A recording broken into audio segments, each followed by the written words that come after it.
What federal policies would ensure that energy America needs is affordable, reliable, and safe?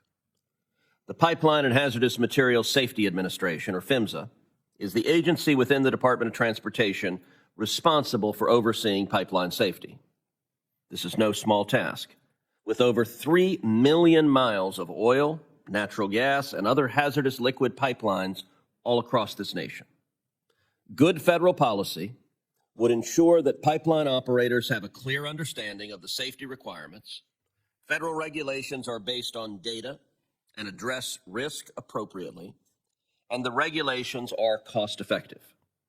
So what was the previous administration's policy on pipeline safety? One maxim of politics is that personnel is policy. If that's the case, then the Biden administration didn't give a damn about pipeline safety because they didn't nominate anyone to be the PHMSA administrator. That's right. It's not that they nominated someone who withdrew and then withdrew that person. They simply never bothered to nominate any human being to lead the pipeline safety agency. Instead, they relied on a deputy administrator for the entire 4 years, a position that is not confirmed by the United States Senate.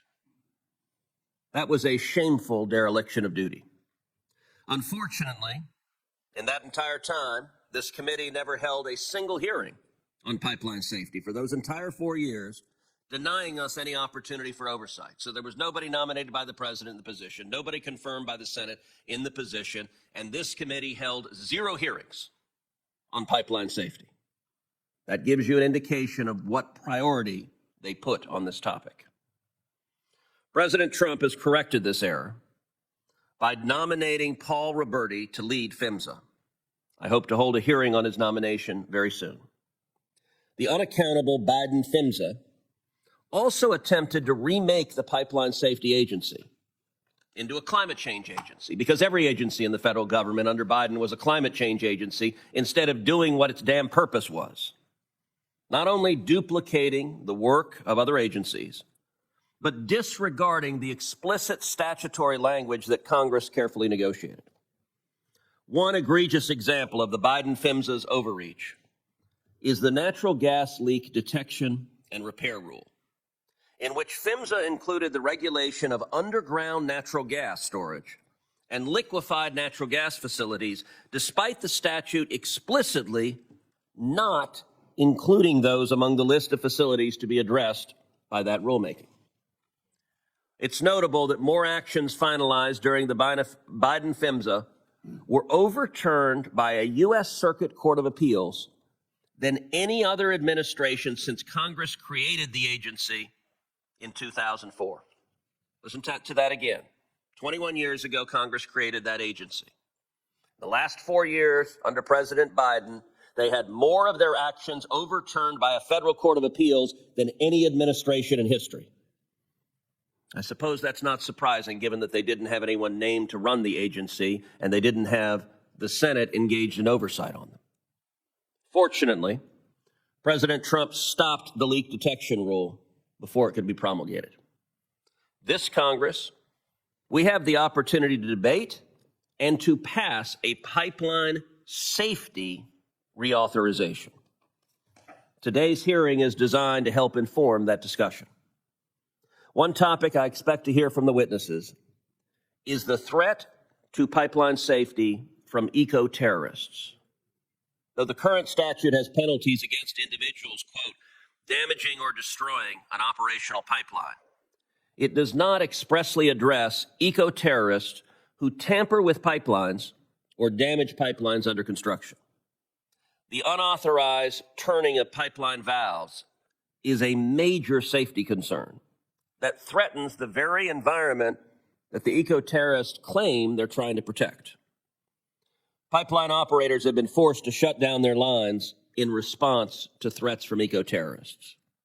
I'm proud to co-sponsor Senator Sheehy's Safe and Secure Transportation of Energy Act, which would close this gap in statute by adding, quote, vandalizing, tampering with, disrupting the operation or construction of, or preventing the operation or construction of a pipeline to the list of actions for which penalties could be applied.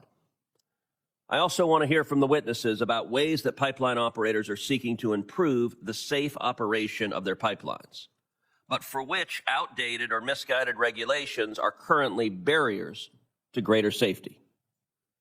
I look forward to the witnesses' testimony and their response to questions. Thank you, Mr. Chairman. Well, thank you, Senator Cruz, for that opening statement. We'll now move to member questions, and I'll begin with Mr. Leger. As I mentioned in my opening statement, I'm interested in using this PHMSA reauthorization to modernize our pipeline safety laws and to seize on opportunities that would allow industry to deploy innovative technologies to enhance safety within the broader ecosystem. Mr. Leger, can you provide an example of a promising safety technology and what legislative changes might be needed to promote further adoption of this technology or new technologies in general? Absolutely, Senator Young. Thank you for the question. At CenterPoint Energy, we've certainly embraced new technology, as well as our other member companies that are associated with AGA. I have a couple of things that we work on. Number one of the things I'm really most proud of that would certainly be helpful to have PHMSA weigh in on is we are currently deploying advanced metering technology. And that's a first in the industry. And we plan to install the 1 millionth meter of that this year. Over a 7-year period, we plan to replace every single one of our meters on our system with this advanced meter technology. So one of the things that this does, it is directly affects what you were talking about, is the safe operation of our system. So the meter that we are working with has a couple of sensors on the inside. One is a heat sensor.